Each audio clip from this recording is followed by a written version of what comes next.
مولانا مسعود صاحب قاسمی محتمم مدرسہ احمد العلوم کاکٹپور کو اس شعر سے مدعو کر رہا ہوں۔ میرا دل کیوں نہ ہو قائل، میرا دل کیوں نہ ہو قائل تیرے سحر لسانی کا، میرا دل کیوں نہ ہو قائل تیرے سحر لسانی کا۔ سنا ہے ہر طرف چرچا ہے، سنا ہے ہر طرف چرچا ہے تیرے جادو بیانی کا۔ مائک پر حضرت مولانا مسعود صاحب قاسمی دامت فیوزہم العالیہ رحمت اللہ وبرکاتہ۔ ماشاءاللہ آپ کا یہ محبوب ادارہ مدرسہ دارالعلوم جو آپ کے اس بستی میں برسوں سے الحمدللہ دینی خدمات بڑے ہی آب و تاب کے ساتھ انجام دیتا آ رہا ہے، آپ لوگوں کی محبت و مربت و الفت اس کے ساتھ ہمیشہ رہی ہے، اور آپ کے آنکھوں نے اسی مدرسے سے کتنے بچوں کو حافظ قرآن بھی بنتے دیکھا ہے۔ اللہ تعالیٰ اس ادارے کو اور اس کے کارکنان کو، اس کے محتمم حضرت مولانا مفید الاسلام صاحب اور مولانا قاری راشد صاحب، قاری سفیان صاحب، حافظ رفیق صاحب، یہ تمام حضرات اور اس کے تمام کمیٹی کے جتنے ممبران، تمام بستی والے سبھی الحمدللہ مبارکباد کے مستحق ہیں کہ آج ان کی محنت اور کاوش سے ایک بچہ نیک صالح اور عالم حافظ قرآن بنا ہے۔ ماشاءاللہ اللہ تعالیٰ قبول فرمائے آپ لوگوں کی محنت اور محبت کا صلہ، اللہ تعالیٰ آپ کو دارین میں عطا فرمائے۔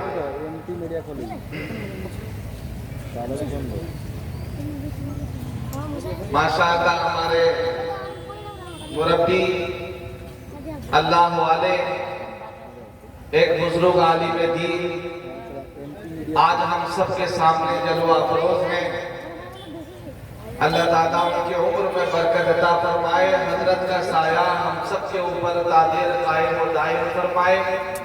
ان کی خدمتوں سے، ان کے واعظ و نصیحتوں سے ہم سب کو مستفید ہونے کی توفیق عطا فرمائے۔ بڑے آ گئے ہیں، مجھے اب تو بے ادبی محسوس ہو رہی ہے، پھر بھی ان کا حکم ہے، چند باتیں میں جب آیا ہوں تو انشاءاللہ آپ کے گوش گزار کر کے میں اپنی جگہ لوں گا، پھر انشاءاللہ حضرت کی بات ہوگی، آپ حضرات سماعت فرمائیں گے۔ آپ حضرات جم کر بیٹھے، جو ادھر ادھر کھڑے ہیں وہ بھی آ جائیں خطبے کے اندر، ذرا سے ذکر کر لیں، اللہ والوں کی مجلس ہے، بہت فائدہ ہوگا، آپ آ جائیں، جو ادھر ادھر کھڑے ہیں آ جائیں۔ میرے ساتھ آپ بھی پڑھیے گا لا الہ الا اللہ محمد الرسول اللہ، پڑھیں گے سب انشاءاللہ،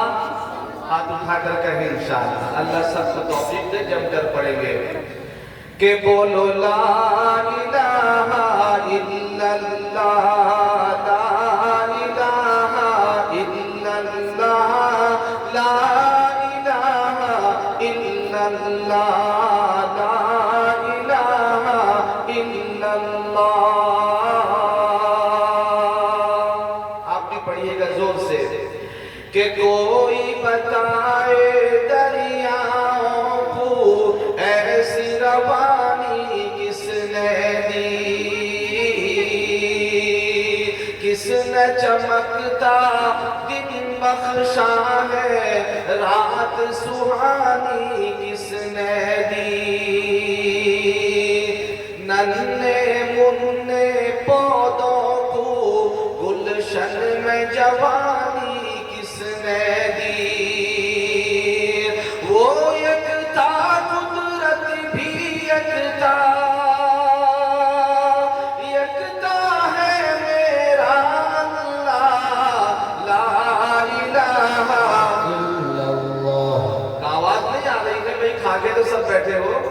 جے پور والے تھوڑا سے اپنے جاگنے کا ثبوت پیش کریں کہ لا الہ الا اللہ لا الہ الا اللہ محمد رسول اللہ۔ دیکھو اللہ کی قدرت کہ سوچو ذرا فرعون کے گھر میں موسیٰ کو پالا کس نے، سوچو ذرا فرعون کے گھر میں موسیٰ کو پالا کس نے، غور کرو مچھلی کے شکم میں یونس کو رکھا کس نے، یونس کو رکھا کس نے، پہلے آگ میں ڈالا اور پھر آگ کو پھول کیا کس نے، آگ کو پھول کیا کس نے، کس کے نام کے گن گاتے ہیں، کس کے نام کے گن گاتے ہیں، ابراہیم خلیل اللہ لا الہ الا اللہ لا الہ الا اللہ محمد رسول اللہ، کہ جن کو آنا تھا وہ آ گئے صرف قیامت باقی ہے، جو پیدا ہو گئے اب موت ان پر طاری ہوگی پھر قیامت ہوگی نہ پھر دوبارہ پیدا کہ جن کو آنا تھا وہ آ گئے صرف قیامت باقی ہے، سورج کے شعلے کہتے ہیں حشر کی شدت باقی ہے، حشر کی شدت باقی ہے، موت جسے کہتی ہے دنیا وہ بھی حقیقت باقی ہے، وہ بھی حقیقت باقی ہے، یارو اپنے دل سے نکالو، یارو اپنے دل سے نکالو اب تو خیال غیر اللہ لا الہ، زور سے پڑھو بھائی، خاموش بیٹھے ہو زور سے پڑھو کہ لا الہ الا اللہ لا الہ الا اللہ محمد رسول اللہ، کہ سورہ رحمان پڑھ کر لو دل کو نورانی، کر لو دل کو نورانی، سورہ رحمان پڑھ کر لو دل کو نورانی، کر لو دل کو نورانی، روشن روشن قلب و جگر ہو جگمگ جگمگ پیشانی، جگمگ جگمگ پیشانی، چمکا لو کردار کو اپنے، چمکا لو کردار کو اپنے، لوگ کہیں ماشاءاللہ لا الہ الا اللہ لا الہ الا اللہ محمد رسول اللہ۔ الحمدللہ رب العالمین والصلاة والسلام على رسوله محمد وآلہ واصحابہ اجمعین، اما بعد فاعوذ باللہ من الشیطان الرجیم، بسم اللہ الرحمن الرحیم، یا ایہا الذین آمنوا قوا انفسکم واہلیکم نارا وقودها الناس والحجارة عليها ملائكة غلاظ شداد لا يعصون الله ما أمرهم وَيَفْعَلُونَ مَا يُؤْمَرُونَ صدق اللہ العظیم۔ محترم سامعین، اسٹیج پر جلوہ افروز معزز علماء کرام و بزرگان دین، آج اللہ تبارک تعالیٰ نے ہمیں ایک بہترین موقع عنایت فرمایا۔ آپ کا محبوب ادارہ مدرسہ دارالعلوم کے سالانہ اجلاس دستار بندی میں ہم سب کو شرکت کا ایک موقع عنایت فرمایا۔ بڑی خوشی کا مقام ہے کہ آج عالم ربانی،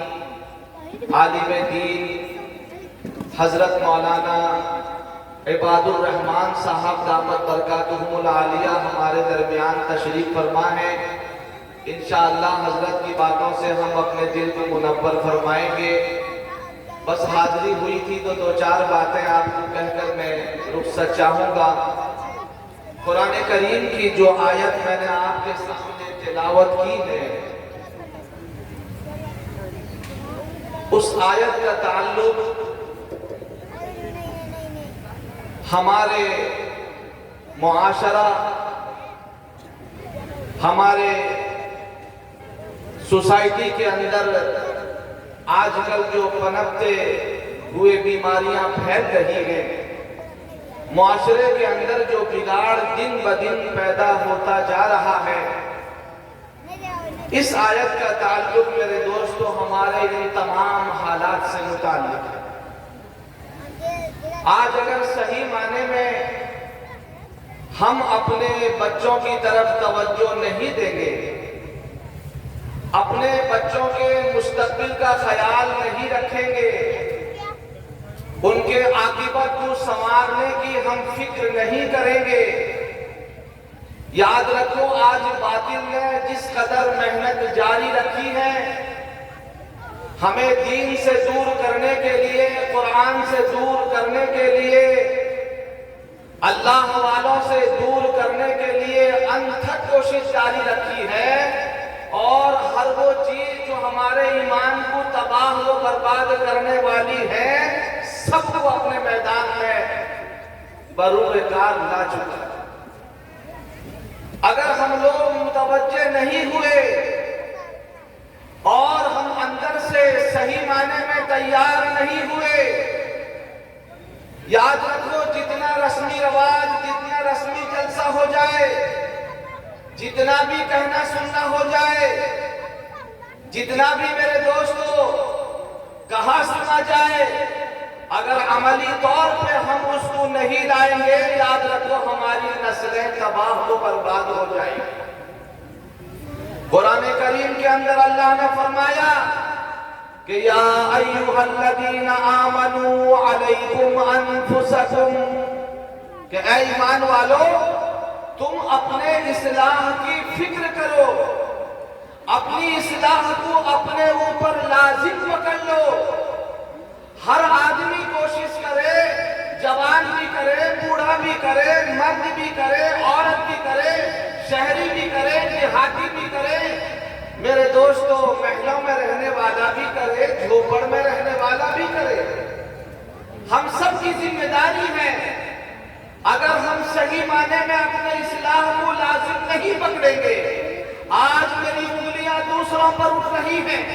فلانا بگڑ گیا، فلانا ایسا ہو گیا، فلانا بے نمازی ہو گیا، فلاں یہ ہو گیا، فلاں وہ ہو گیا۔ آج ہر ایک آدمی دوسرے پر کیچڑ اچھالنے میں لگا ہے اور اپنے آپ کو سنوارنے کی کوشش نہیں کر رہا ہے۔ بتاؤ صحیح معنی میں کیا عمومی اصلاح ہوگی؟ نہیں ہو پائے گی۔ آج اگر اصلاح چاہتے ہیں، ہر آدمی کوشش کرے اپنے آپ کو سدھارنے کے لیے۔ میرے اندر کی خرابی کا علم مجھے اچھی طرح معلوم ہے، میری نماز کا علم مجھے معلوم ہے، میری تلاوت کا حالات مجھے معلوم ہے، میرے گھر کے احوال مجھے اچھی طرح معلوم ہے، میرے بچوں کے حالات مجھے اچھی طرح معلوم ہے۔ اگر ہم عمومی طور پر اصلاح چاہتے ہیں تو ہمیں میرے عزیزو میدان پہ آنا ہوگا، مکمل طور پر مضبوط طریقے سے اپنے آپ کو اسلامی احکام پر اتارنا ہوگا۔ قرآن کریم کی آیت ہمیں یہ بتلا رہی ہے کہ خود نمازی بن جائے، خود دیندار بن جائے، خود دین اسلام میں چلنے والا بن جائے تو اس کا نمازی بن جانا، دیندار بن جانا یہ خود کافی نہیں ہے۔ اللہ فرماتے ہیں یا ایھا الذین آمنوا قوا انفسکم واہلیکم نارا، اے ایمان والو تم بچاؤ اپنے آپ کو اور اپنے گھر والوں کو جہنم کی آگ سے۔ اپنے کو بھی بچاؤ، اپنے گھر والے کو بھی بچاؤ۔ آج آپ نے دیکھا حافظ سہیل، الحمدللہ ان کے والد نے فکر کیا، ان کے اساتذہ نے محنت کی، آج یہ بچہ حافظ قرآن بن کر، دیندار بن کر، اللہ والا بن کر، نیک صالح بن کر آپ کے سامنے الحمدللہ بیٹھا ہوا ہے۔ اگر یہ فکر نہ ہوتا، ان کے والد صاحب فکر نہ کرتے، ان کے اساتذہ ان پر محنت نہ کرتے اور آپ لوگ ان پر توجہ نہ دیتے، کیا یہ حافظ قرآن آج ہمیں نظر آتا؟ کیا یہ صرف انہی کی ذمہ داری نہیں، ہر ایمان والے کو یہ توجہ دلایا جا رہا ہے، یہ حکم سب پر ہے۔ اے ایمان والو تم اپنے اصلاح کی فکر کرو، اپنی بھی حفاظت کرو، اپنے بچوں کی بھی حفاظت کرو۔ آج ہر طرف جہنم کی آگ لگی ہوئی ہے، جدھر دیکھو ظلم کا آگ ہے، جدھر دیکھو بے نمازی کی آگ لگی ہوئی ہے، رشوت کا آگ لگا ہے، ظلم کا آگ لگا ہے، گناہوں کا بازار گرم ہے۔ اگر ہم لوگوں نے اپنے بچوں کے مستقبل کو نہیں سنوارا، ان کے ایمان، ان کے آخرت کی طرف مکمل طور پر توجہ نہیں کی، یہ بچے ہمارے ہاتھ سے نکل جائیں گے۔ ہر طرح کی خرابیاں ہمارے اندر دن بدن پیدا ہوتی جا رہی ہے۔ میرے دوستو تفصیل کا موقع نہیں، انشاءاللہ حضرت والا اس پر روشنی ڈالیں گے۔ صرف ایک بات پر ہمیں عمل کرنا، اے ایمان والو تم اپنی بھی حفاظت کرو، اپنے کو بچاؤ، اپنے گھر والوں کو بچاؤ جہنم کی آگ سے۔ آج سب طرف جہنم کی آگ لگی ہے، وہ خطرناک آگ جس کو میرے دوستو آج دنیا کی آگ کو ہم برداشت نہیں کر سکتے، بتاؤ آخرت کی آگ میں ہم کیسے جلیں گے، کیسے ہم برداشت کریں گے؟ اللہ ہم سب کی حفاظت فرمائے۔ صحیح معنی میں آج ہمیں ایمان اور اسلام کی فکر کرنے کی اللہ ہمیں توفیق عطا فرمائے۔ بڑوں کے سامنے زیادہ بولنے کی میری ہمت نہیں ہے، یہ اجازت نہیں دیتا۔ انشاءاللہ پھر کبھی موقع ہوگا، تفصیلی پروگرام آپ کے سامنے کوئی اور موقع میں رکھا جائے گا۔ بس اسی چند پیغام کے ساتھ میں اپنی بات کو ختم کرتا ہوں۔ وآخر دعوانا ان الحمدللہ رب العالمین والسلام علیکم ورحمۃ اللہ۔ ماشاءاللہ حضرت والا نے اپنے قیمتی نصائح سے ہم سب کو نوازے۔ میں اسی درمیان ہمارے حضرت مہمان مکرم کو مدعو کرنے سے پہلے میں عزیزم حذیفہ انصاری صلی اللہ علیہ وسلم کو دعوت دوں گا۔ عزیزم آئیں اور نعت رسول صلی اللہ علیہ وسلم ہمارے درمیان میں گنگنائیں۔ پھر عزیزم کے نعت پڑھنے کے بعد ہمارے مہمان مکرم، مہمان خصوصی ہمارے درمیان جلوہ فگن ہوں گے، جلوہ افروز ہوں گے۔ میں گزارش کرتا ہوں کہ آپ لوگ میرے باتوں پر توجہ دیں، جو درمیانی حصہ خالی ہے آپ لوگ اللہ کے لیے تھوڑا تھوڑا آگے بڑھ جائیں، ایک کرسی کو پر کر دیں، کیونکہ ہمارے مہمان یہ ولی صفت آدمی، ولی کامل بزرگ صفت آدمی بڑے دور سے ہمارے چھوٹی سی دعوت کو قبول کرتے ہوئے ہمارے اس چھوٹے سے علاقے میں وہ ہمارے درمیان میں حاضر ہیں۔ میرے بھائیوں کم سے کم اللہ والے کے آمد کے برکت سے آپ لوگ تھوڑا تھوڑا قدم بڑھا کر کے جو کرسیاں آگے خالی ہیں، جو میرے جوان بھائی ہیں، میں ان سے گزارش کرتا ہوں آپ آگے آ جائیں۔